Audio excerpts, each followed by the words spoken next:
Yes, sir. Yes, sir. Welcome.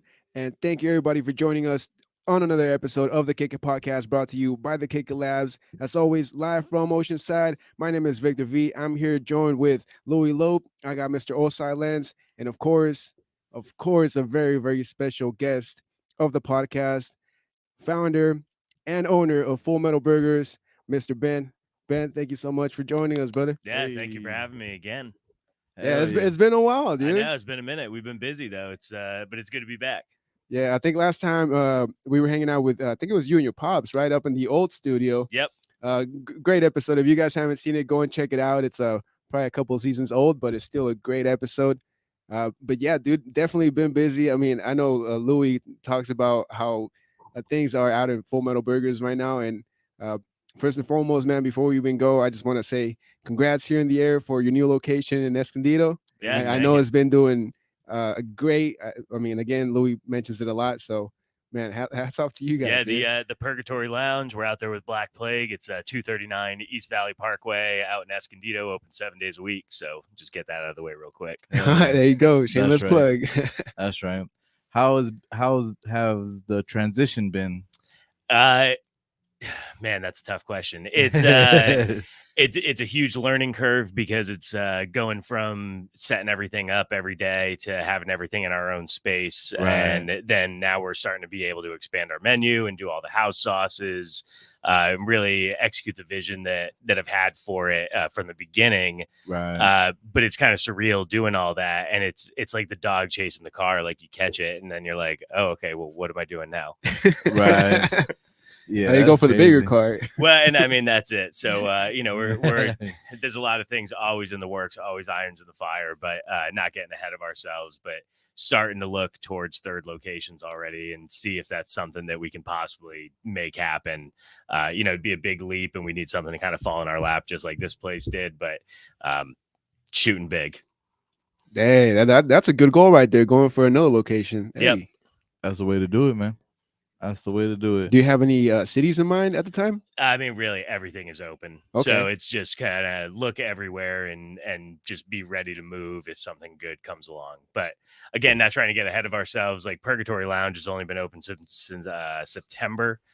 We've really got it dialed in now, though. And as I said, we're able to expand the menu. We just added a couple more vegan options, which was always one of our weaknesses. And so we've got something for that crowd now. And just nice to be able to do the things that we want to do and have our own space to do it. That's really a comfortable location. It's really cool. There you go. You know what? I haven't tried the vegan burgers, but Louis has mentioned about, I guess it has like nopales and like beans or something. Well, I forget. I'm gonna just turn it over to Louis for this because it's 100% his recipe. I mean, he worked on it with the guys in the kitchen, but this is Full Metal Burgers head chef, so this is his thing. Yeah, man. Black beans and nopales, dog. I don't know what else to say. There you But go. like, what do you just like grab both of them and mash them up, or do you blend just it? some panko bread. Oh, okay. And the sappiness from the nopales just brings it all together, so you don't have to really add water. And then we just add a couple more spices and stuff to spice it up. I guess. Is it like all gooey and stuff like a normal nopal? Yeah. They're just to make it simple. We just grab them from the can. Oh, gotcha. Just grab them, wash them, dice them up, mix it in there with all the stuff. But the secret to it now is we just give it a little deep fry.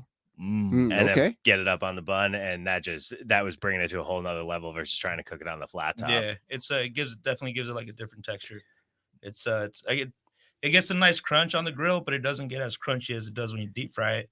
And then we put the namasu, which is like pickled cucumbers and bell peppers, on top, and the juice would just like go into the patty and just overtake the Yeah, well, you said it's flavor. breaded, right?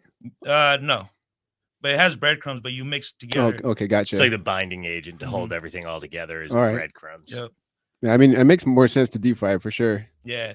I mean, once we started doing the vegan nuggets, it was like, well, fuck it. Why can't we let's just deep fry the black bean patties? Wait, And- hold on. Okay, random question just came in. I know you guys also deep fry a couple other things now with you guys' this new expansion on the menu, but do you deep fry like actual meat items in the same oil and stuff? Okay, cool. So the fryer's all vegan, and that's why we went with the vegan nuggets, and then we started doing the deep fried black bean patty because we're able to just keep that, meat free, not cross contaminate like that.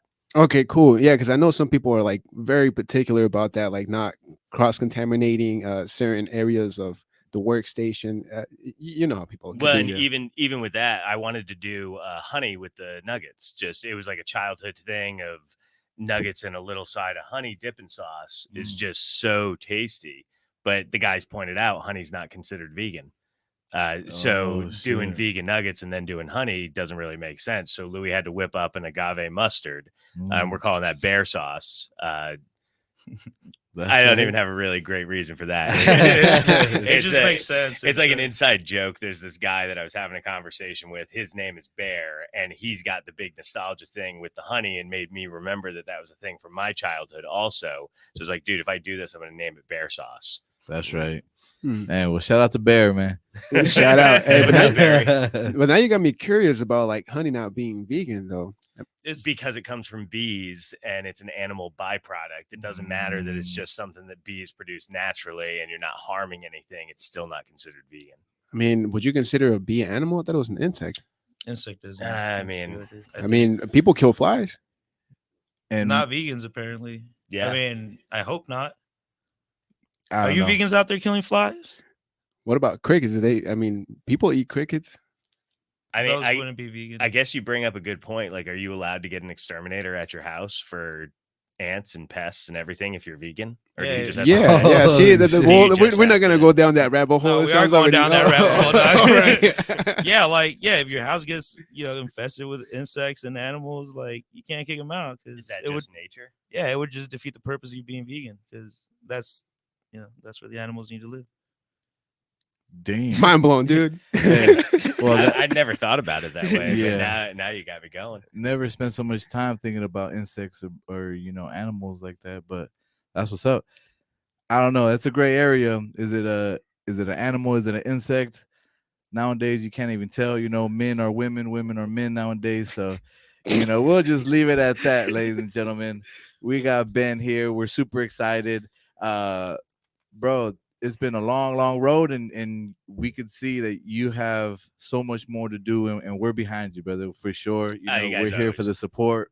Anything you need, anytime, man. You guys always have been. You got the scarf hanging over there in the corner all the time. So just always Yep. appreciate you guys. And even aside from the podcast, y'all have always come out to just eat and be out at the breweries when we were traveling around and Yep. trying to get a permanent spot. So you've seen it from the beginning. So just Yeah. appreciate you guys always being there and helping out and spreading the word. And now y'all got your own thing that's growing and getting bigger. So it's cool to see that from, our perspective as well. Yeah, definitely. And I work in the same cul-de-sac as the Black Plague in Oside. So I'm in that bitch all the time, eating, drinking, having a good time. I mean, speaking of, we got a couple of events coming up. So do a little hype for those. DJ Splinter is going to be out on what is that, Saturday? That's the 18th. Yeah, Saturday. The 18th. So Jordan Hoffer is doing a one and done. He's always wanted to try his hand at being a DJ. Oh shit! So he's going out. So it's his debut and retirement party. Hey, shout out to Jordan, man. Hey. And so that's going to actually kick off a monthly DJ night at Plague with, Nice. and forgive me if I get this wrong, but I think it's DJ Romar, who Okay. is the guy that did Vegas for a long time. Nice. He was a pro skater turned DJ, but he's got a big following. That's dope. So once a month, they're going to bring him in to start doing that on a Saturday. Hey, you heard it here first. Yep. I just found that out today. There you Yeah, go. it's Hey, dope. cool news. And then we got a big one coming this Sunday, right? This Sunday. Yeah. So anyone that didn't know, one of our OG guys is Grant Gebler. Great dude, been in North County forever in the music scene and, just around in the industry. Was working with Full Metal from basically the beginning. I mean, almost, I think the first year is when he came on. But he had a stroke that really should have ended him, but he walked away from it and is on his own now. He's living in an apartment out in Escondido, back to work at the Carlsbad Library. So we threw a car show to help him with medical bills last year. It was a wild success, way beyond anything we could have anticipated or expected. The community came out, was extremely generous. And so we're doing that again for him this year because it's still a long road that he's getting down on this. He's still going to PT. But he's getting himself there. So the progress from a year ago is just absolutely amazing. He's going to be down there on Sunday. We're doing a car show and a concert, free to attend. If you want to bring a car down, we're asking for a $50 donation. That's going straight to Grant. And then you're just welcome to hang out. If the donation to Grant will get you a burger, a couple of beers, a couple raffle tickets, and then we got a couple feelers out for some sponsors, but we're still getting all the pieces of that together. So anyone's interested, reach out to Full Metal Burgers at Gmail and or any of the social media, and I'll get you in touch with the right people. There you go. Yeah, last year's show was definitely off the hook, dude. Like so many people came out. I mean, out of nowhere, dude. Like that parking lot just started jumping. There was cars all around the whole entire building. Like it was nuts, dude. It was a beautiful thing to be a part of. I mean, at least last year, I think it was 2 stages, one in the front side and one inside. Yep. But with the cars coming in, it kind of, but you live and you learn. You try things out. We tried to make it as big as we possibly could last year, and we didn't really think all the logistics through. It was just like anyone that wanted to be involved. You want to bring a stage? Cool, bring a stage. Yeah. We're gonna figure out a place to put it. Like, but we're not expecting the same kind of turnout this year, but I still think the word's gotten out and people are eager to support something good like this. And Grant's such a good dude. Anyone that's seen him since the incident or accident or whatever you call it, he's exactly the same. Like Grant is, he's still the same guy that he was before. He's just got the same personality and he wants to get out there and talk to people and help and just do his thing. So it's great to see that. And, we're just happy to be able to do something to help him out. That's right. And shout out to DJ Attic One and DJ Tango for rocking that day. They did like a little social media clip and of them DJing and the whole atmosphere, and it went viral and they got like I don't know how many 100,000s of plays on that, but it was pretty cool moment. Yeah. The thing that is stuck in my mind is when the cops rolled up and they started. What was it? Fuck the police. Yeah. and then the cops are just kind of like rolling by with the hand out the window. That was pretty cool, man. I respect for that, man. Definitely. Yeah, that was a crazy time, man. But make sure you guys come out to Black Plague Oceanside this Sunday, 12 to 5 p.m. It's going to be a great time and for a great cause. Car roll-in starts at 10:30 if you're trying to get it there. There you go. Yeah, so make sure to put the alarm, go in there early if you're planning on showing off your whip, because that parking lot is going to get packed. Yeah, that whole cul-de-sac, everything is going to be wild. We're about half registered for the available spots that we got until we got to get to overflow, and we know a lot of people are coming that didn't register and are just showing up day of. Yeah, that's usually how it is. Yeah, that's usually how it works. But get there early. Yeah. And then what is it? Is David's Club UA Squad? UA Squad, San Diego, I believe. Yeah, they've registered. They're coming out. So shout out to them. Thank you guys for the support. And then I mean, actually, Oceanside PD is supporting. They're donating the cones for the day. Nice. Hell yeah. Black Plague for hosting. It's a big event. They've got to bring extra staff in and open early and have everything all ready to go. And it's a big group effort. So it's coming on all fronts and everyone coming together for it. Yep. It's a community thing. Yep. Hell yeah. and that speaks volumes of how far your guys' reach has gone, because everybody knows Full Metal. Everybody in the city knows Full Metal just from the legendary stuff you guys did in the O side one, but now you guys expanded. North County knows Full Metal for sure. It's cool to see it, and the text I've gotten from a lot of our team, like when they're wearing a hoodie out, and someone's like, "Oh, you work for Full Metal," and just that Yeah. reaction and that positive, just general positivity. Hell yeah. It's cool. We're definitely welcomed in our community, and we really appreciate it. Yeah, Louis loves talking about Full Metal outside of work. Dude. Yeah, I think anybody that has tried a Full Metal burger likes to talk about Full Metal. You're like, you honestly can't find a patty like that in this radius. You know, like the closest thing you might be able to find is like maybe down like in by the South Bay or something like that. But it's still not even close, dude. There's a reason why Yelp, has made you guys like one of the top burger spots out here in North County. Yep. It was cool last year. We got recognized by Yelp as I think we got the 10th spot for top 10 places to eat in North County. Wow. And so they came by and dropped a little plaque off to us, and it was nice recognition to get that. Yeah. And there's a lot of competition for hamburgers, and the honest to God truth is we're not the cheapest burger out there, but we use quality ingredients. We do everything the hard way. We're making a lot of our own sauce now. We're not all the way there on being a scratch kitchen, but kind of driving towards that more and more every year. And so it all goes together of trying to build it into this thing that can survive, but also provide a workable living wage for all of our employees, and then keep giving that quality and not stray from what it is that made us who we are. Because I don't think that once you offer a good quality product that you can reduce it. You just have to charge what it costs to keep giving that product. That's right. Yeah, I think I was reading something like that not long ago, and it was like it was like an example with like a sneakers bar. Like due to inflation, like I mean, they still sell you the product at the same price, but they give you less of it just so it could maintain with the inflation rate or whatnot. And I mean, I know that's not what you guys do. No, that is, so the term for that is shrinkflation. Oh, okay. Yeah, it's just reducing the overall volume of what you're giving out in order to maintain your margins. And so it's an alternative strategy for your back end bookkeeping of how you're gonna maintain profitability. But that's not the strategy that just we're taking for it. But we're also a small restaurant. Like we can seat 63 people inside and another 48 outside.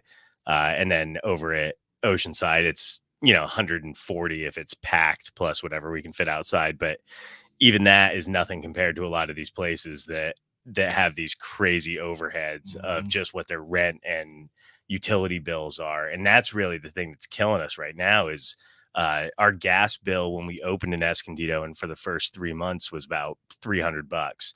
And I just got the bill today. It's $850. Oh, man. Shit. And so, I mean, just, multiply that out to how you're doing your margins on everything. And it starts making sense why everything costs more. It's not just lining my pocket or other operators or other business owners' pockets. I mean, there's absolutely people taking advantage of it. But your small business owner, that's not who's benefiting by any of this shit. Right. Yeah, and speaking of small businesses, do you have a background in business, or 'cause it's tough to Nope. run a business, and it seems like you got it down. No, not at all. I'm surrounded by a couple of people that are way smarter than me that have guided me on the right path of books to read and ways to educate myself. And the best education has been just being involved in it, but that's not necessarily the most efficient way to learn the lessons and do it. Reading really is the key. You got to just find the information and figure out what the things that you don't know and be honest about what your weaknesses are, and then try to sharpen and hone those things. And so it's been a constant struggle. And the thing I've been talking about with people recently is the difference as an operator and opening an actual brick and mortar restaurant is the change from being a manager to being like a leader or like the CEO of this company. And it's totally different approach and skill set than what I'm used to. So it's a lot of things that I've had to start learning and trying to hone on my own. And like I said, just identify the things that you're weak at and then start trying to improve on those and not be as weak at them. Yeah, that makes sense right there. Are you still cooking? I just cooked at the Super Bowl Nice. out in the back. It was an impromptu thing. We kind of overbought, had some extra product, and so I was chatting with Louie and said, "Hey, I'm gonna come swing in and grab a little to go bucket and cook for like 40 people." That's right. And he was like, "What the fuck?" Hell yeah. Hey, that's how you do it. And the first burger didn't come out very good, but the other 38 came out really good There after you that. go. So Yeah, my head was like, all right, who's grilling? I was like, me. Oh, okay. All right. it's funny. I think I was with you the other day, Louie. I sent a burger out with cheese that was supposed to be without cheese, and you had gone to take a 10. And so I looked in the back, and you weren't there for like a minute. So I was like, well, shit, I got to go make this one. And so I did. And I think that's the first burger I made in Purgatory. And that was just probably 3 weeks ago. Yeah, I was coming back and I see the burger done. He's like, oh, yeah, they wanted no cheese. It's like, did you cook it? It's like, yeah. It's like, cool. That's right. So it's like a rare sighting, Yeah, it is now. But it was nice to get back behind the grill. It's still fun. Go. Like, I enjoy cooking. Yeah. I'm having to actually do a lot of stuff with the business that is not why I got into this and not necessarily the things that I enjoy. But back to the same thing. It's just the stuff that has to get done to keep it growing and to improve and to have the opportunity to be able to get to that next level and, do whatever the next thing is for us past having the trailer and having the restaurant and then whatever the next one is. Yeah. Have you ever considered like opening a spot like in a stadium or something? Oceanside has that new soccer stadium. Oh, that'd be cool, actually, huh? Yes, I've considered it. The challenge with any of those things is the venue usually takes a hefty fee of what your sales are. And we're, going back to what we were talking about before, running with quality ingredients and trying to provide for our people, the margin's really not there to be able to give that up, even at the expense of the volume and being able to get in front of that many eyes. We're just not at that point yet. Right. And that might be one of the things that's my weakness as a business owner of not knowing how to navigate us to get to that. But I don't think that's necessarily the path for us right away. Like once we have our own spot, isolated unto ourselves, maybe that's something that we can leverage into a bigger partnership with a big something or other, Right. Yeah, got to make our own way, I think, first before we got to get into that level. Yeah, and I think even for like sporting venues, I mean, you're kind of limited to like the schedule of the team, so it's not like you'll be open all the time, So yeah, I could see it kind of being a bit of an issue. Yeah, I mean, for Full Metal, what I imagine the best thing is medium density cities where there's a lot of foot traffic, that you have residential mixed in with commercial space, so that you have lunch crowd and a dinner crowd, as well as a steady stream of takeout, is just like the ideal thing that you can go. So I actually got my target on Scotland, sooner rather than later, because I think we could go over there and there's a lack of food like us, where there's a little bit of a market that we could go in and kind of corner. Oh, that'd be pretty sick right there. Scotland. It was Scotland. Hell yeah. Yeah, that'd be really awesome. And we'll be right there with you. Oh yeah, I mean everyone wants to go on that scouting trip. Yeah. That. Yeah, that'll be pretty fun right there. But that's the fun part of it is envisioning something and chasing it. That's the fun part of business, and starting your own business is you get those gains and all right, you're hungry for more and you keep going. As long as everything's doing well, selling, your employees are happy, then sky's the limit.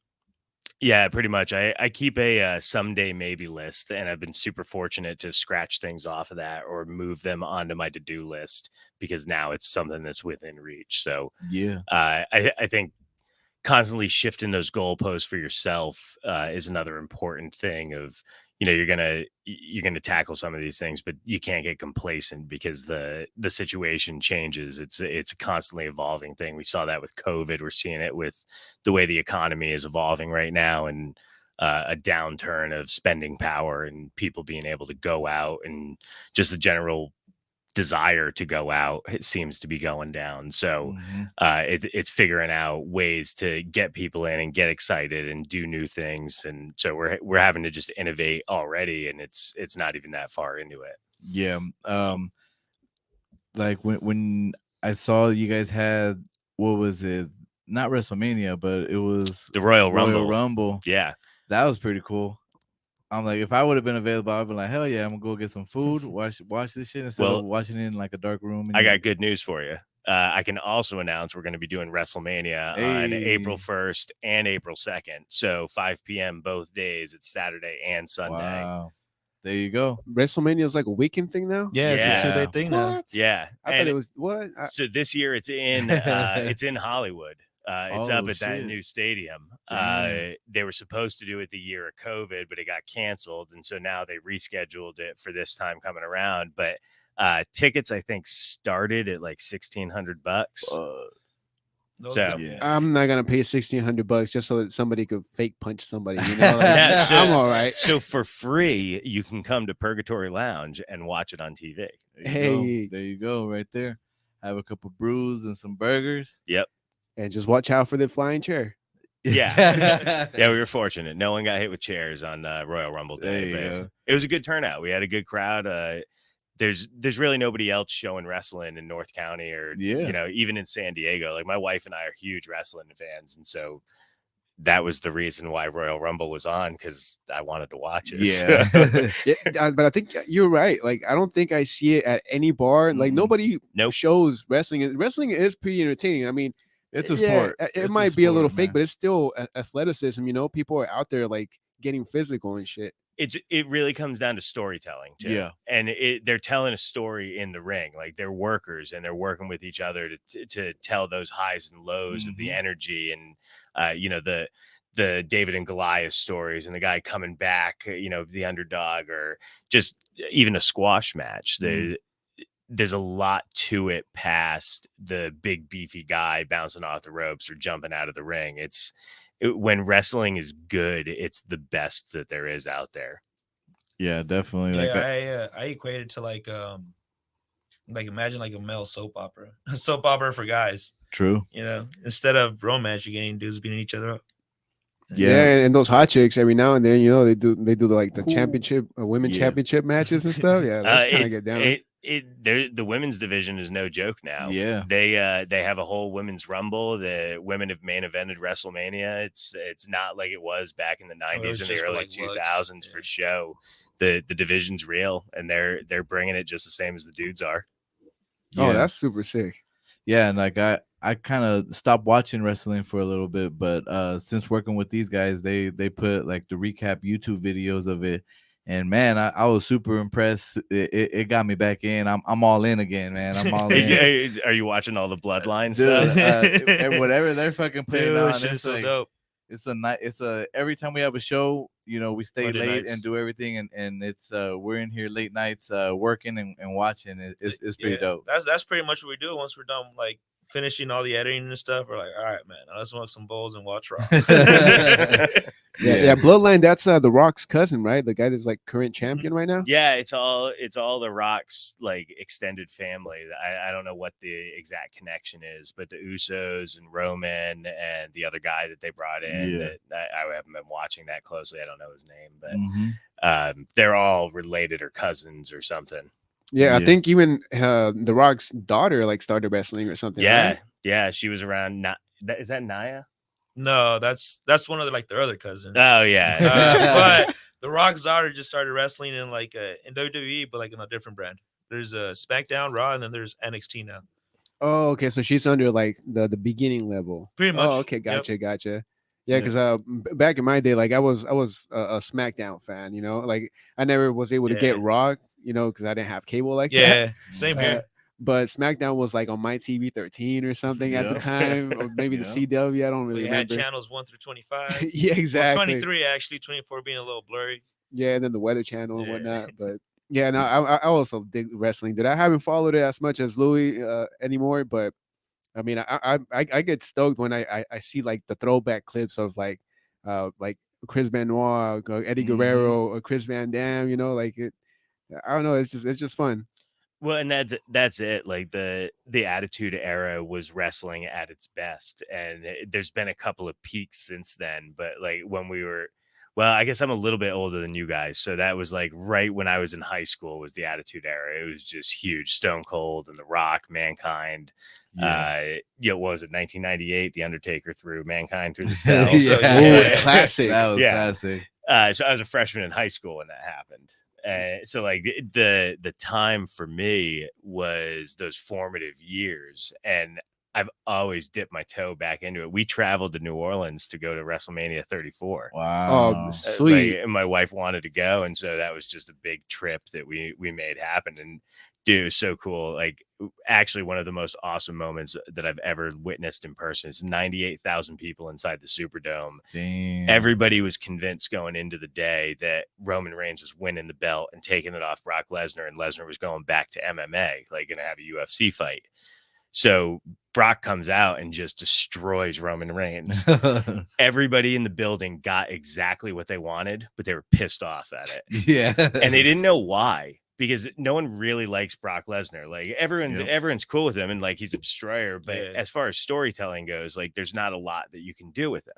So when Brock's got the belt, it's just like, okay, Brock's got the belt. He's an unbeatable champion. So everyone kind of wanted Roman to win, but really didn't, because it was just Vince McMahon shoving it down everybody's throat for the third year in a row. Yeah. So the amount of confusion in the building with that many people all inside of a dome, getting what they wanted, but not really what they wanted, and being just dumbstruck and not knowing whether to cheer or boo. It was like weirdly quiet. And I was kind of hammered because I had hurt my back. So I had just been drinking whiskey the whole show. And it's like, WrestleMania is like 7 hours. So I just stood up and was like, and I'm just in awe of this thing going on. I don't think I'll ever see anything like that again. Just such a weird, wild energy. It was super, super cool. Yeah, that man right there, dude, Vince McMahon, like he's one of the few like sport network owners that he's down, dude. Like for being a billionaire, he actually goes in there, he does the show himself. Like it's just crazy. I don't think I've ever seen like a football owner do anything like that, or a basketball owner. Well, except for the guy from the Mavericks, he's kind of crazy too. You should straight up have my wife on the show. She'll give you 2 hours on the Montreal screw job and breaking the fourth wall with the time before anyone knew that Vince McMahon was the owner of WWE, and how it all changed and the entire business changed at that moment when everyone realized that he wasn't just an announcer. Like she could give you a whole dissertation on this thing. There you go.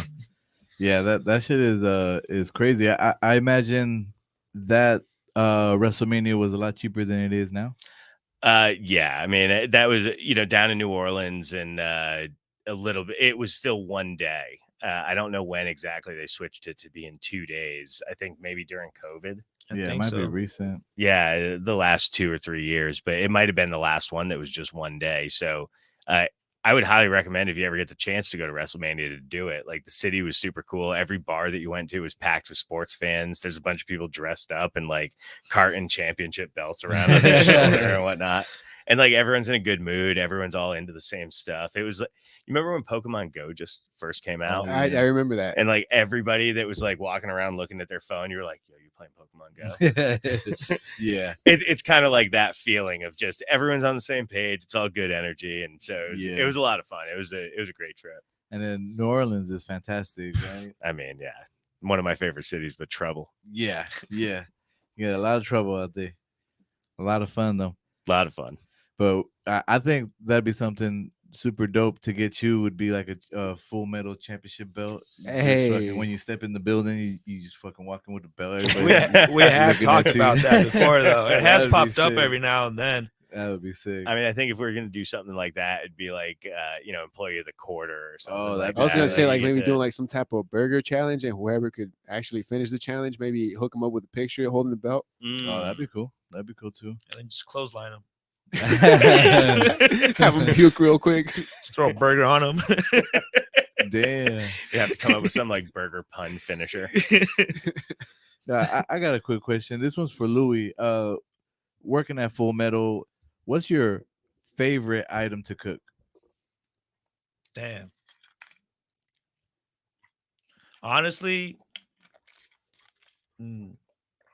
Yeah, it's a pretty big menu now, dude. Yeah, I know, Nah, but it's you still gotta pretty have like small, a. but It could be in terms of like, oh, I like this because it's nice and quick. Boom, get it out. Or it could be, I like this because this is my favorite thing to eat.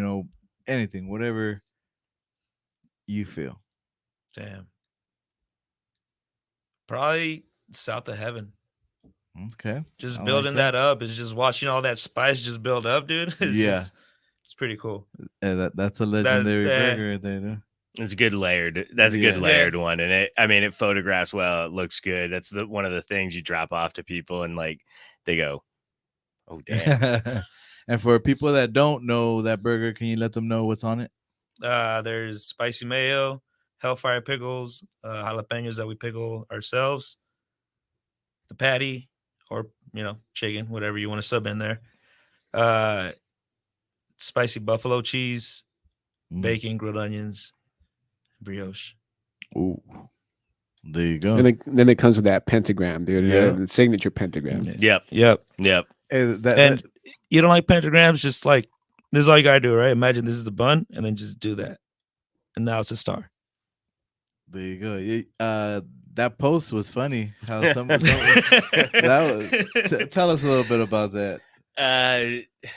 One of the things I dread every morning is like looking at my phone, and when you get a 5-star review on Yelp, it tells you that you got a 5-star review. Yeah. When you get anything other than a 5-star, it just says you got a review on Yelp. Ooh. So clicking on that, you're always like, oh, what's it gonna be?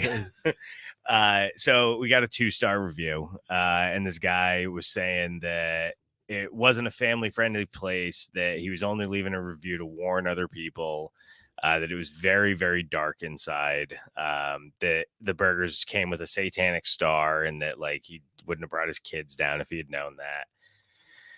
And so I took it and screenshotted it and put it onto our Instagram and just said, people love us on Yelp. And it got a lot of traction. And so a lot of people just come into our defense and like, yeah, this guy knows what Yelp is. Like if he had gone on Yelp and looked at your photos, he would have not been surprised when he walked in the door. A lot of roasting him. I think it was one of the most popular things we've ever posted. It was one of the most popular things Black Plague's ever posted. Yeah, that's crazy. It was. I mean, it made me feel good. Yeah, Like it switched that emotion around. Hell yeah. For sure. But the pentagram's all like good natured. We're a heavy metal themed hamburger shop. Like all of our burgers are named after either bands or things from that era that crossed over. Like the Legion of Shrooms burger isn't a heavy metal reference, but it's the Legion of Doom, and like those are the guys that came out with the shoulder pads in the wrestling in the 80s, like Hawk and Animal. Like it doesn't get more metal than those guys, and so that's why they get a spot on our menu. Like we love heavy metal, and so we love wrestling. That's what we're gonna lean into, and so it's just doing that. And we live in an Instagram culture where the camera eats first. So that was kind of my thought: is nobody really serves open face burgers. I want to draw a pentagram on it because I think it's kind of funny. And a lot of people told me don't do that. They said people are going to get offended and they're going to take it the wrong way. And some people do, but we don't mean any harm by it. Anyone doesn't want it, all they got to do is ask. We'll draw whatever we want. We put smiley faces on kids' burgers. We've drawn dinosaurs before. We've written "fuck you" for our friends. Like drawn middle fingers. Like it's something to just break up the day. We go through. What would you guess? How many hamburgers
Chicka chicka.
do want to take this moment to go ahead and give a shout out to our sponsors. But before that, I do want to go ahead and announce the fundraiser going down this Sunday. Full Metal Burgers, Black Plague Brewery. This is Oceanside. This is on College Boulevard, right there by Melrose Gorillas. Yes, sir. It's one of those commercials going on today. And once again, this is the Grant Gebler fundraiser for our good friend. There's gonna be music. There's gonna be dope ass burgers. There's gonna be cars. We got lowrider coming. Lowrider motorcycles is just what I got here, folks. That's just the word I just got. Once again, you see the Venmo right there. If you want to go ahead and donate directly, go ahead if you can scan it. The Venmo's right there. And also for our car registrations. I have registrations in the morning. Cars rolling at 10:30. Try to get there early. And parking wise, too, try to get there early, folks. This is expected to be a big event. Last year was too crazy. Let's make this one great. And we're gonna go ahead and give a shout out to our sponsors. Natalie's Fashion, located right there at 270 Vista Drive, Vista, California, right there, located across the street from Police Town. Go ahead and check them out. They always got that fresh new gear, and advertising always on Instagram. You also catch them right there on the social media platform. Shout out to Oceanside Elworth, located right there, 1800 Orway, Oceanside, California. If you haven't had a dude yet, You don't know what to say the whole podcast. Huh? that's Oceanside. I was just watching when Worlds Collide, bro. Very first brewery right here. As weird as that sounds.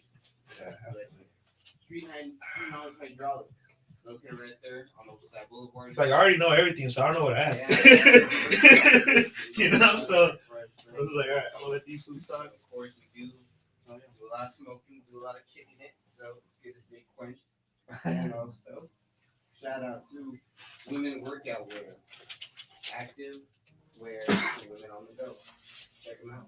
Old School Saturdays with GG Funkster, located right there at Oceanside Sports Bar, right there on Post Highway. Go ahead and check them out every Saturday. It's going down. Enjoy the vibe. What you got there, dude? Once again, this is Oh, nice. from Did you see that fucking little jar that Michael Gabriel brought?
Yo, and like that, we are back from break, man. Thank y'all for holding up and still being here at the Kick It Podcast.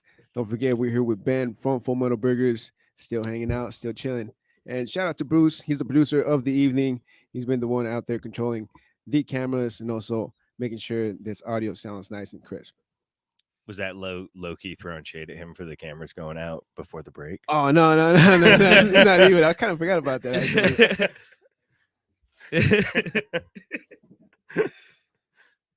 No, but yes. But yes. And like Bruce said over the commercial, man, don't forget this Sunday we are gonna be at Black Plague Brewery, man, for the fundraiser for Grant. So pull up.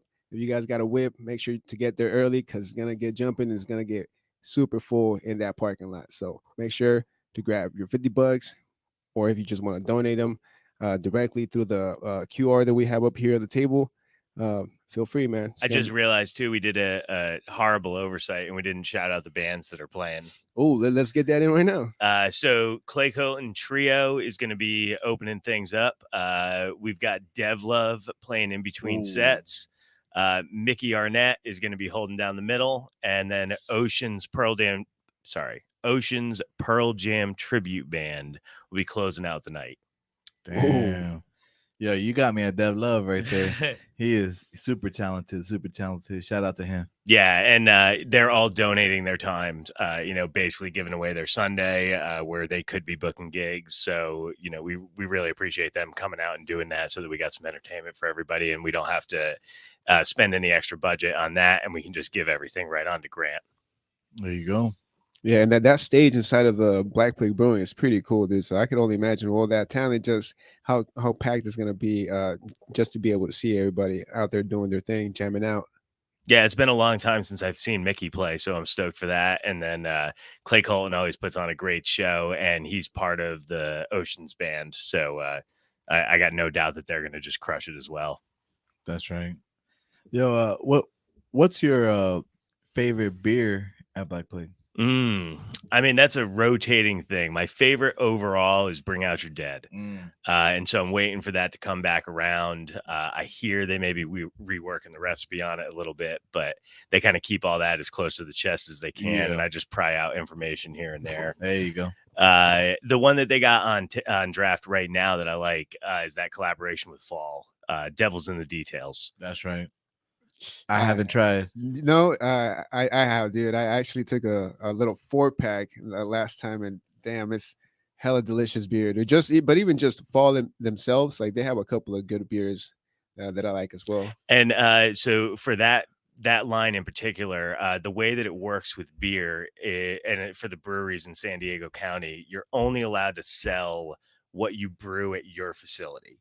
So Fall came up to Black Plague and did Devils in the Details, but there's also a version of it that's down at Fall where Black Plague went over to them and did it that's slightly different, and the name escapes me, but I just saw it the other day. Because both of those beers are nominated for a San Diego Beer Award right now. Holy shit. Damn. Yep. See, there you go. You got to go get that one right there. Yeah, check out Black Plague's page because Purgatory Lounge is nominated for Best Expansion of a Brewery too. So we'd love to win that. Hell yeah. Is there somewhere where people can vote, or? I'll look it up, but Yeah. I can't remember right off the top of my head. It was something that they posted the other day, like go vote now. There you go. Well, we'll definitely find that post and get that out to the people. Make sure they go and support, you know what I'm saying, Black Plague and Full Metal. Yeah, and the best way to support actually is to just come in and have a burger and a beer. There you go. Louis, what do you think about the Nuggets? Dude, caught me by surprise, man. Yeah. That seems crazy. Like so it's not chicken. No. Not chicken at all. Wow. No, they're vegan nuggets, and we were just talking about it on Monday with Kareem, and it's just the steps that vegan food has taken in the last couple of years is fucking dope, because before that it was fucking bland, dog. Like it sucked. Yeah. But now like they're getting it down, and it's fucking they're getting good at it, and it's really good. I mean, the straight up truth on these nuggets is I would rather eat these than chicken nuggets, because it's not like chicken paste, and you don't really know the difference. And I have a hard time eating vegetables as it is, so getting that in a deep fried nugget form kind of works. Yeah, that's right. Yeah, so they're that good, huh? They're better than chicken. Dude, if you put them down in front of me and you didn't tell me that it wasn't a chicken nugget, then I don't think I would know. And like all the kids that have been coming in, their parents just don't tell them that it's vegan. They're like, "You want chicken nuggets? We'll give you chicken nuggets." Man, nice. Nothing like some old fashioned white lies for the kids, man. Just these are nuggets. Okay. Yep. Yeah, but we had a big group come in the other day, and they said I think there was like 24 of them all together. They said they got like 9 orders of nuggets between the 24 adults, so it was pretty solid. There That's a you good go. that's a good turn on Yeah, a side. There you go. Yeah, man. It's crazy. So you guys have a big following, but also a huge celebrity following. Um, who has surprised you by coming in and eating your guys' food? Mm. Uh, I'm really bad with celebrity. Like Right. I don't know. I don't know any big celebrities. I wouldn't recognize half of the band members Yeah. if I ever saw them in person. I know we've had some of the local metal bands come Mhm. through. Tony Hawk has had a hamburger before. And actually, I just learned the other day how expensive it is to get him to post something online. I'm not going to share any numbers because I don't know if Yeah. that's privileged information, but Right. it was a shocking eyebrow raising moment of Damn. like, whoa. And one time he put a post up for us of just he came into the brewery. It was unannounced. I think he was just in with a friend of his, and they just were like off in the corner eating a burger, and he just did like a little, Damn. thing. And I think we got like 150 new followers within the first like 45 minutes of him putting that up. So it in the social media game, it makes sense Yep. why he gets to charge what he does for a brand shout out or something like that. So, thanks, Tony. Didn't realize what a hookup that was, but appreciate it. There you go. And Tony Hawk is the GOAT, man. He's in North County, he's one of the biggest names out there, and he reps it, and he lives here and he supports local, and big shout out to him. Well, and they've got that new spot they're trying to open up down in Encinitas called Chicken Hawk. And so they came and did a pop-up over at Black Plague at the end of December.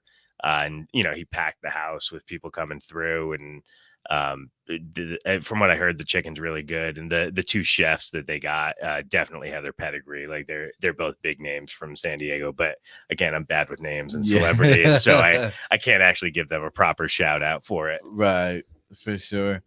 So what are you eating besides your burgers? What's Trash. Yeah.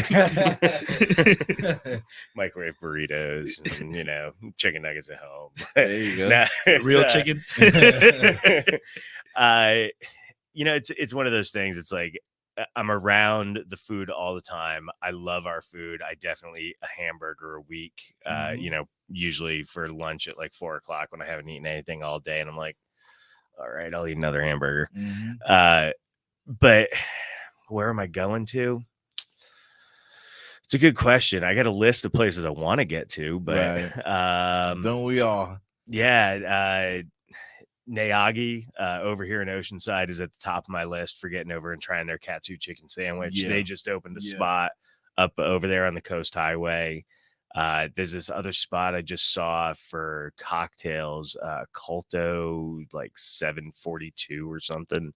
But they're down towards San Diego, so and try to get over there.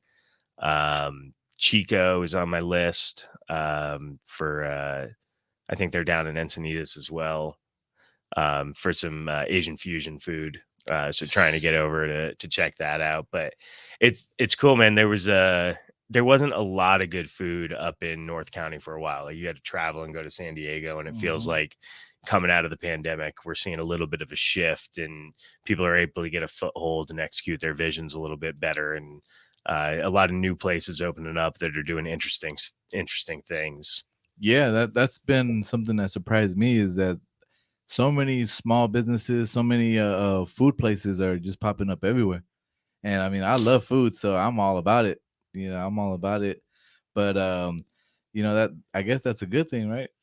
It's a great thing because living in a food desert is just the worst. And then if you do have a good concept, it's really hard to get people to come out to you just if you're the only spot around. Yeah. So if there's a lot of good food, a lot of good beer, all in the area, it's kind of like a rising tide brings all ships up. You want the neighborhood to be good, and you want people to be comfortable coming and hanging out and bouncing between the places. We're all in the business to gain people's dollars, but it's not a competition where it's a zero sum game. There's plenty of commerce for everybody to get a piece of. You just got to do your part to go shave in on it. Yeah, especially with the growing population in North County, there's just more and more people just moving in, and it makes it worth it for them because there's so many different options and so many things to do out here.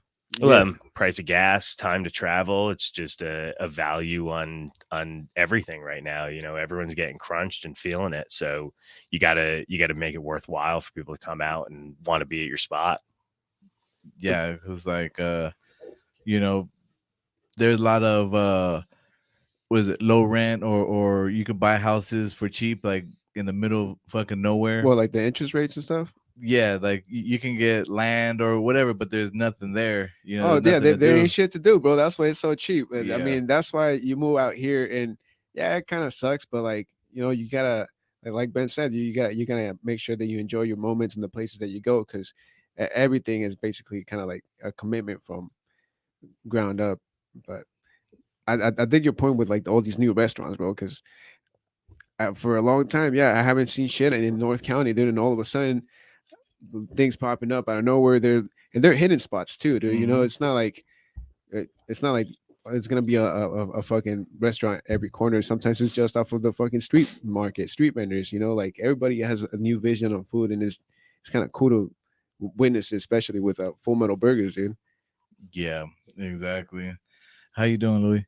I'm chilling, man. Yeah, Just thinking about all the stuff you guys are talking about, man. It's gonna be interesting to see where food goes in like the next couple of years, because I feel like we're gonna see like a huge fusion of different like culinary foods, and it's gonna be crazy, man. It's exciting. Yeah, Yeah. it's always pretty cool when you get different kinds of fusion. They just everybody likes some of this, everybody likes some of that. We're gonna fucking make a restaurant and put it all together. Those are always pretty dope, and big ass menus with everything. So I've been seeing that more and more where it'll be a burger joint or something, but they also have Mexican food. It's like whatever you like.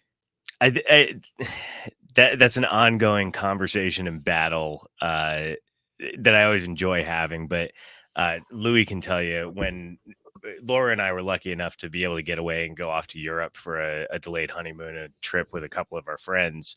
And before I left, we were getting ready to open in Escondido, but we were still waiting on permitting and all that. So we started mapping out the concept menu and what we wanted to do. So we had this big vision of all these things that we'd been waiting for our own space to be able to execute. I went off to Europe, ate at a bunch of phenomenal places, but everything over there is small. It's like, 24 to 48 seats, and it's a small menu. And so it just got me thinking down this path of, we do hamburgers really well. If we start trying to do all these extra other things on top of that, something's going to suffer. And so it just kind of got in my head. And by the time I came back, I called Louis and David and was like, hey, you guys are going to be mad at me. All that work that we did before I left, like, I think we're throwing that all away and we're starting over. Yeah. Yeah. But I think that's the right move. And so a big menu is exciting because there's a lot of variety, and you're gonna hit so let's say 80 to 90% of those things well, and make 80 to 90% of people happy. But I don't know if that's enough to be a differentiator in this big crowded field as we're coming out of COVID and as places are trying to survive. And especially if you're an independent place, it's really hard with the crunch of rising costs for just the lack of power that the dollar has to buy things. So therefore wages increase as food cost is increasing, while you're trying to balance this all out against what people are able to come out and spend.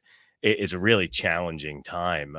So to your guys' point about the fusion of food, something that we did with Plague is like the fusion of our establishment is we're doing the two different things Mhm. with two different companies, but kind of sharing these burdens and costs to be in operation so that we can both do the thing that we do well versus trying to do it all. Yeah. And how did you get started with Black Plague?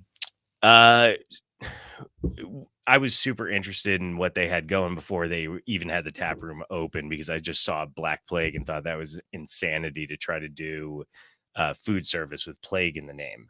But it was super metal, and I was like, this is awesome. Like I want to see where this goes. Their branding is sick. Like it's all occult and skulls. I was like, Yeah. I'm into this. And so I met them at a street fair. They were pouring beer. We were doing burgers. And so just got to talking. We started doing a couple of events with them and ended up taking over Fridays. But then when the pandemic happened and shut everything down, we were talking with a couple of breweries, but ended up advancing the conversation with them quickest of we'll be there 7 days a week. The only way for them to operate was to have food. So we just said, we'll figure it out. And that was a huge jump from being a 3, 4, sometimes 5-day a week setup to now we got to be there every single day. And just no one tells you with 7 days a week, it like doesn't stop. Like Yeah.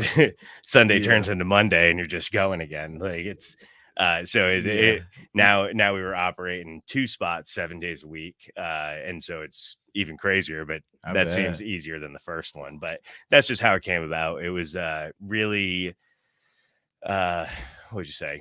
Copacetic branding. Like everything works for both of our brands. It makes Right. it super easy to say come get these burgers from the pits of hell and quench your thirst with this awesome beer. Like Yeah. and everyone gets it. We're on the same page with it. There's no extra conversation that has to happen to put posts like that out. So it's cool. We get to do what we want to do and it just works. There you go.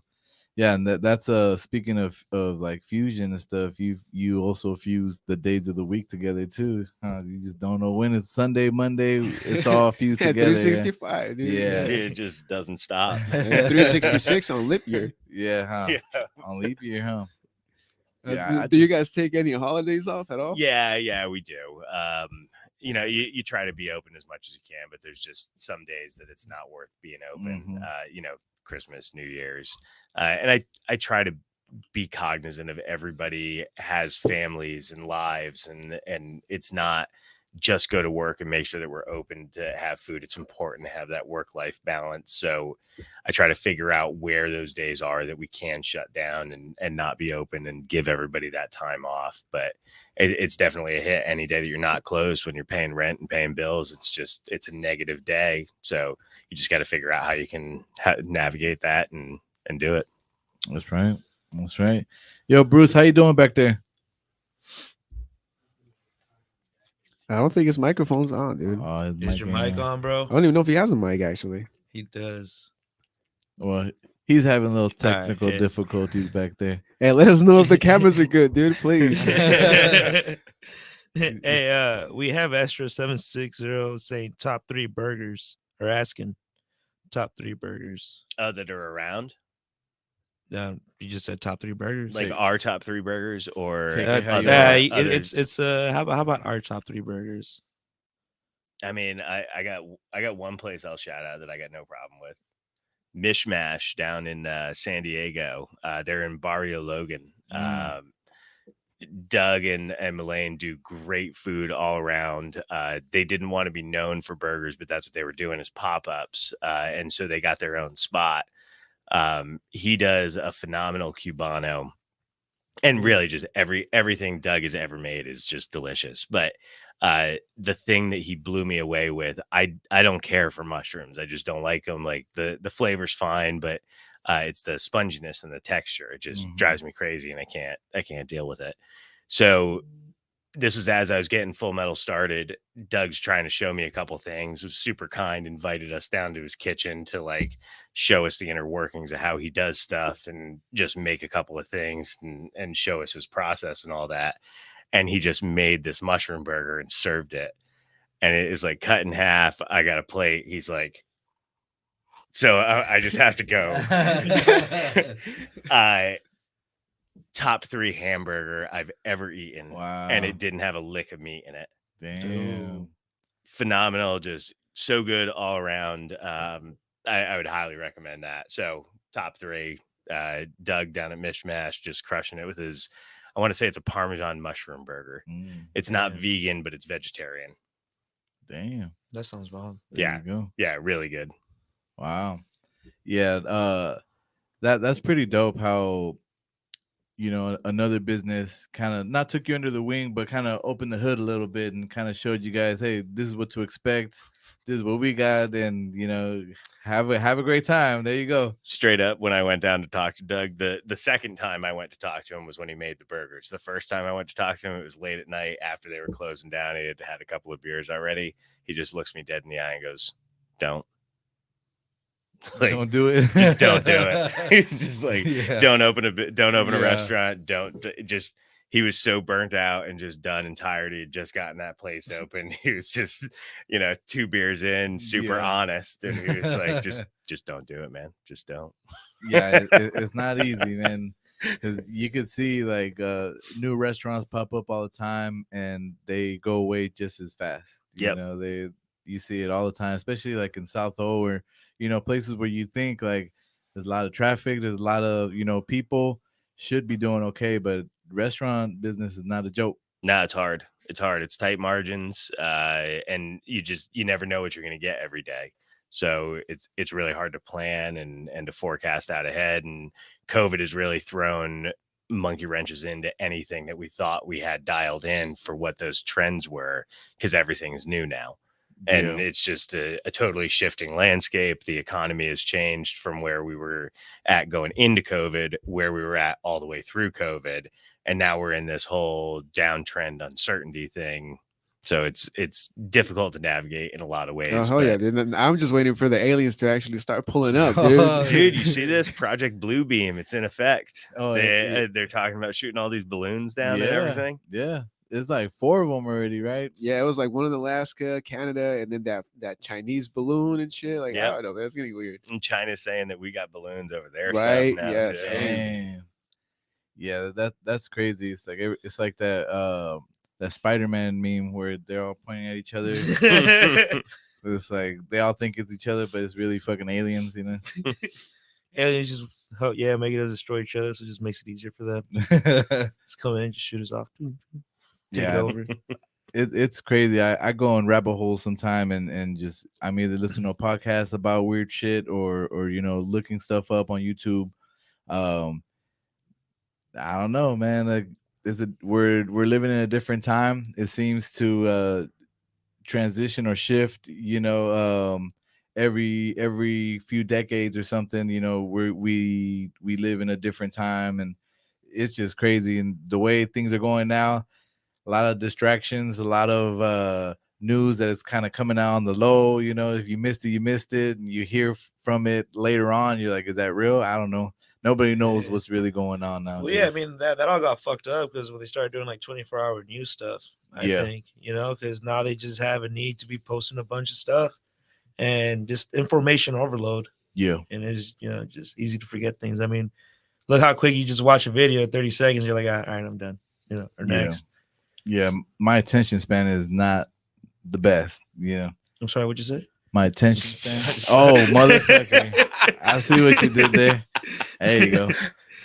Louis always good on that. I always got to be on my toes around him. My fucking favorite is when he's like doing something or tying a shoe and hey, what?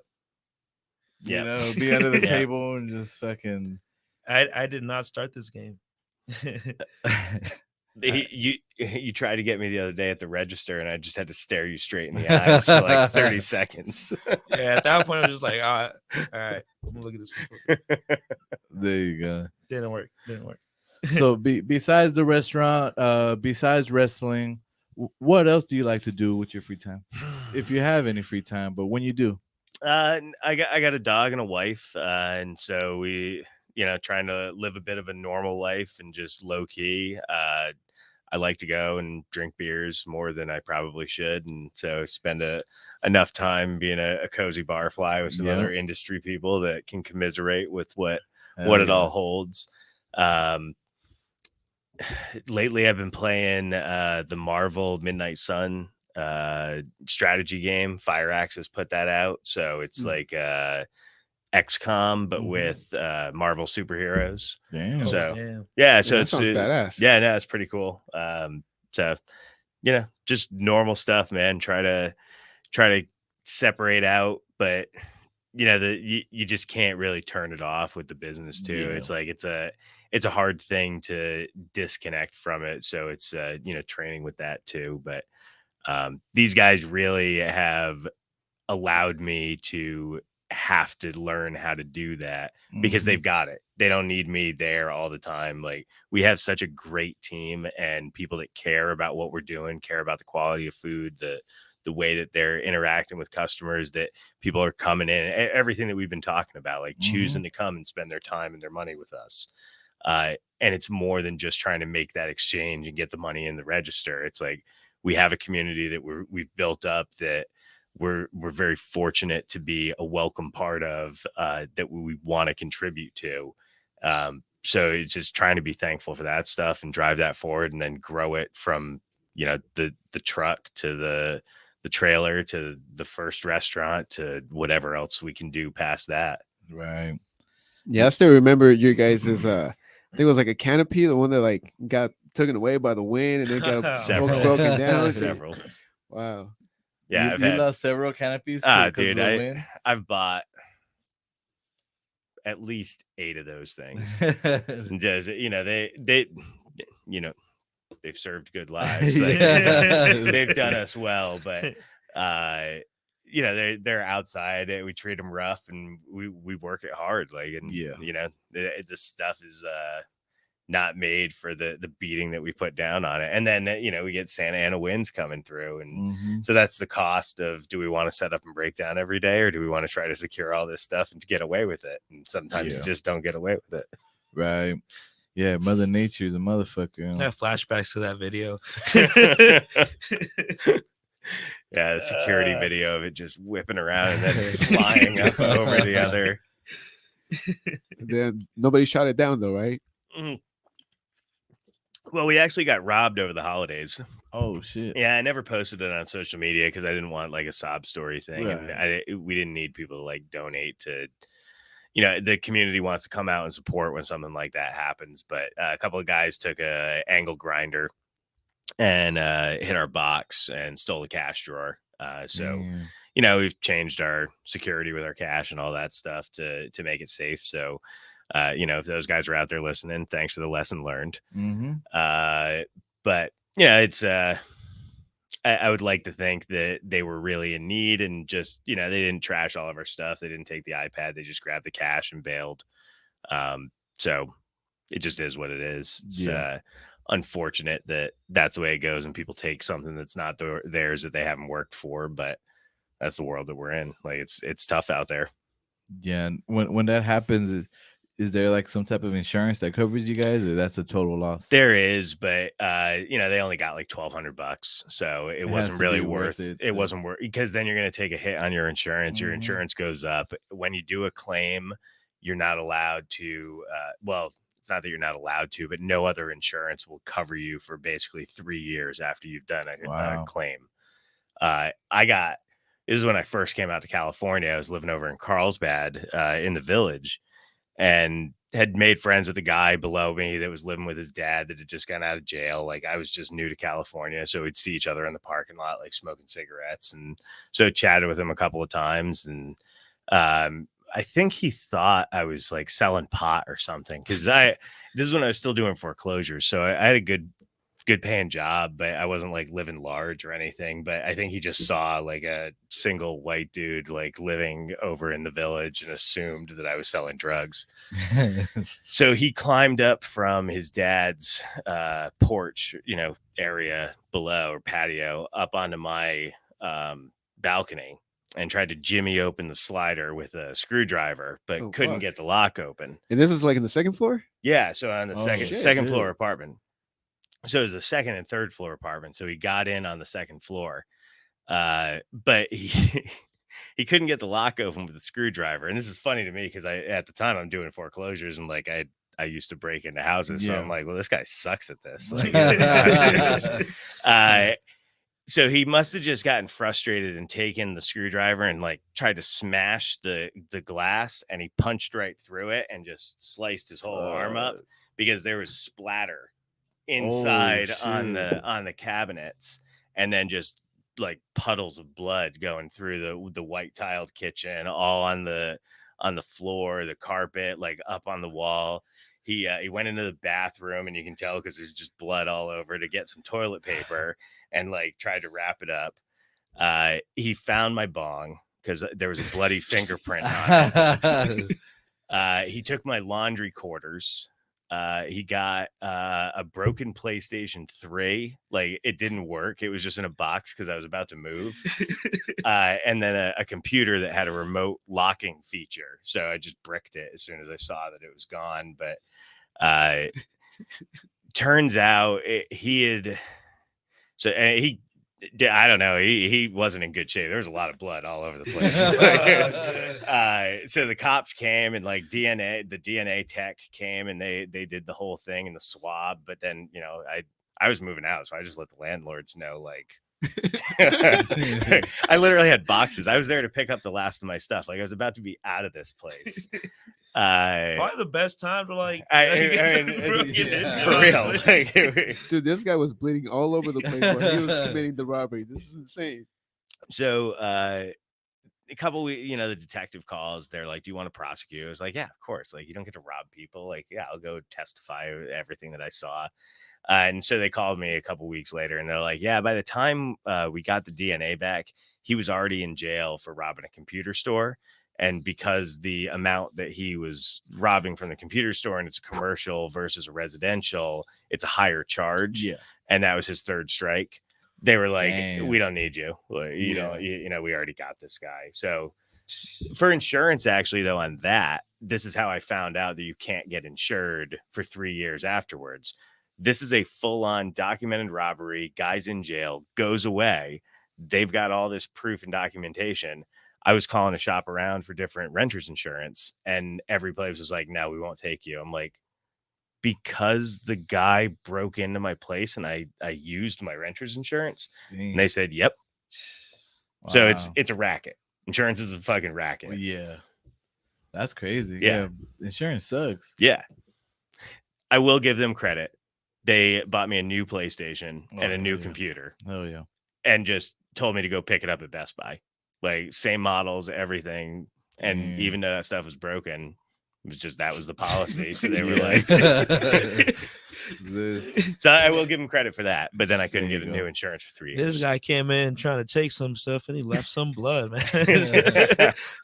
He probably had a trail of blood. And all he the gave, way and to he his gave you a house. new laptop and a Yeah. fucking It PS3. really kind of. I got another crazy story about theft too. Somebody lifted a credit card out of my mailbox over in Vista, somehow activated it, went out into Utah to a budget rent-a-car, and bought a used car, Oh shit. like $9,800 with no ID, and just this card that they had somehow lifted. So it wasn't hard to get that all, like, you know, Right. twisted out. They stayed in a hotel with this card. Like, they somehow ran up like $25,000 in debt Wow. without an ID, between lodging and food and whatever. So as soon as I figured this all out, I'm calling the credit card company. They're like, "Well, were you in Utah?" I'm like, "Fucking no." Look at everything else. I've never been to Utah. So they got it all reversed. They figured it out. I had to do an affidavit thing and talk to the police for that one too. But I got to keep all the credit card points off of all their fraud. Oh fuck yeah. And so I ended up getting, like, I don't know, it was like $250 just for free. Nice. You know, like For Macy's using gift the card. cards. Yeah, because it's whatever card they had used. So it's just, I was like, damn, okay. Man, that's insane, bro. I mean, identity theft is a thing, dude. Yeah. It really is. Yeah, that shit reminds me of that movie, Which one, bro? Identity Theft. I don't know. It's pretty funny. I don't remember the actors' names in there, but you've seen it. Okay. I still don't know what you're talking about. But okay. We have Tim on Instagram asking worst burger experience. Ooh, the one that made me start Full Metal. It was Slater's 50/50. That bacon and like triple grind burger that they were doing that was just supposed to be awesome. It was like the sixth burger I'd gone out to, and just somebody had said it was good, and I just didn't like it. And this one in particular was just overdone, just super dry, gross with the amount of bacon and fat and everything that was in it. And I think I took one bite of it and it's just like, I'm fucking done. I'm just gonna go make these on my own. I was like, I don't remember who exactly I was with, but they're like, fuck. I was like, yeah, I'm just gonna figure out how to make hamburgers. Like every hamburger I eat out sucks now, so I'm just gonna figure it out. And that was the origin story of Full Metal Burgers. Wow, there you go. We for sure know that you're not going to McDonald's and nothing like that. Or back to Slater's. He's like, I mean, a regular, just number two, like, or the double cheeseburger from McDonald's. Like, I'm a sucker for that. That hits the nostalgia button. Yeah. I still pull up and get like some cheeseburgers. Yeah, just like basic. I'm not getting a Whopper or a Yeah. Big Mac or any of that crazy shit that they do. Like, and the economics of a Big Mac, if you look at it now, like what the average wage is for people making them versus how many hours they have to work in order to be able to afford a Big Mac. It is been cut in half just in the last 5 years. So it used to be that it took, a Big Mac costs like $2 or something, but the minimum wage was, let's say, $8. Now a Big Mac's like $4.58 and minimum wage is like $9. Yeah. So it's, half of that hour versus it being a quarter of the hour. Damn. So it's just a weird metric that some people use to gauge how the economy is doing and where worker wages are at. True, like the price of burritos or like kind of salad fries or something. Gallon of milk, same thing. Yeah. Yep. Yeah, that's the trip. That's the trip. Which lens leads me to another message. Yes, sir. Make California burritos $5 again. Please, thank you.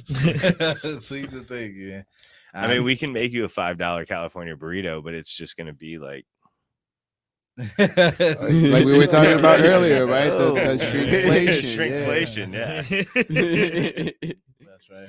And we're gonna give you on a fork and a knife too, bro. Ooh. So you cut that motherfucker in half. Sure. We got to save the other half. Say it. Yeah, that would be my go-to.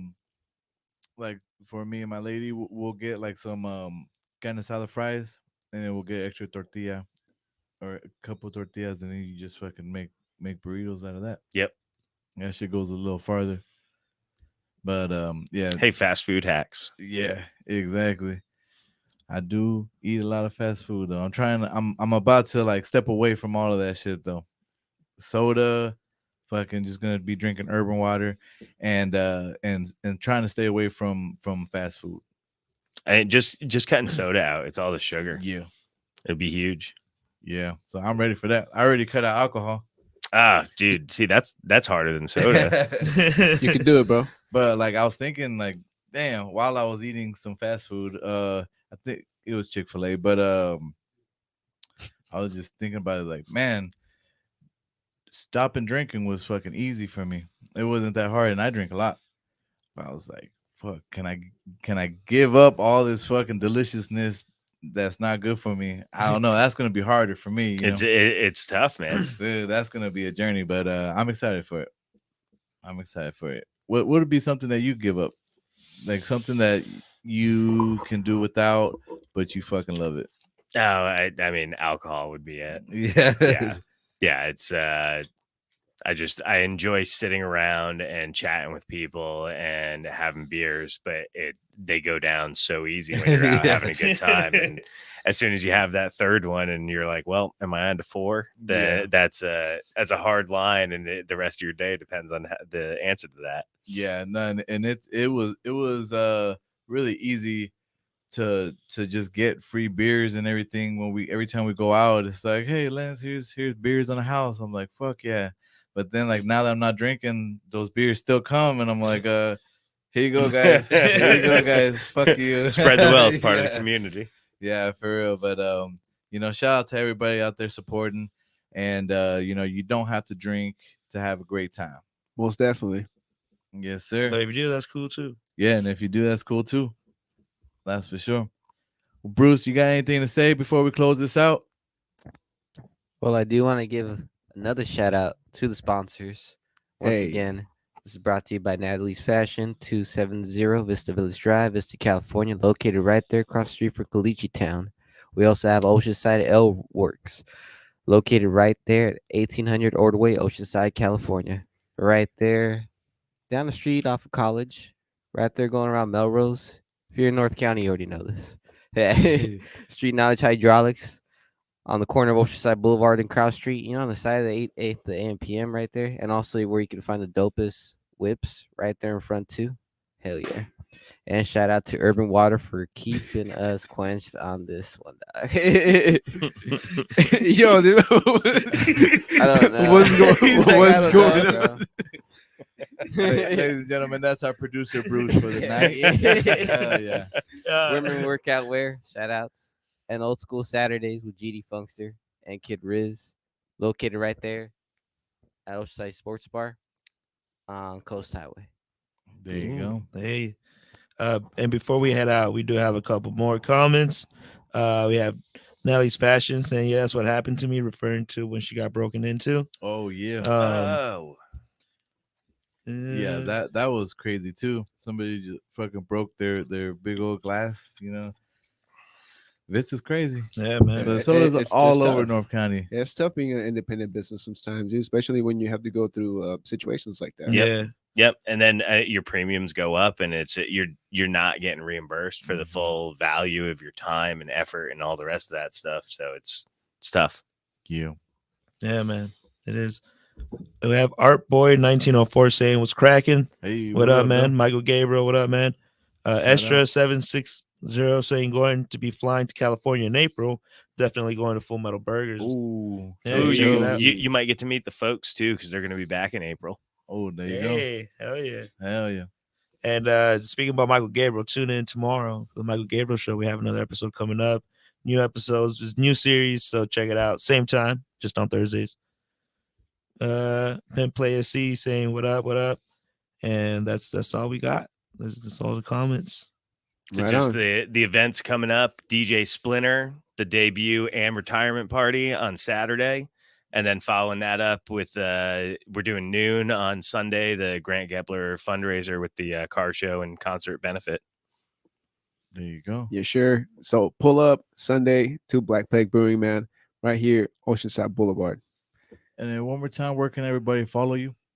So we're at Full Metal Burgers, fullmetalburgers.com. I think Twitter we're Full Metal Burger because I couldn't get the last letter on there. So we're on Facebook, Full Metal Burgers. Just Google Full Metal Burgers. Heavy Metal Hamburgers get you there too if you can't remember the name. Yeah, and don't forget to leave a 5-star review if you enjoyed it. Yeah, we would love that. We're trying to get Escondido back up to 5 stars because we had a couple of these incidents with people unhappy with their pentagrams and whatnot. There you go. So help a brother out, man. And don't forget, do the voting for the San Diego County. What was it, Ben? San Diego County Beer Awards, I think, will get you there if you just do a Google search for that. And then I'll get the link over to you guys.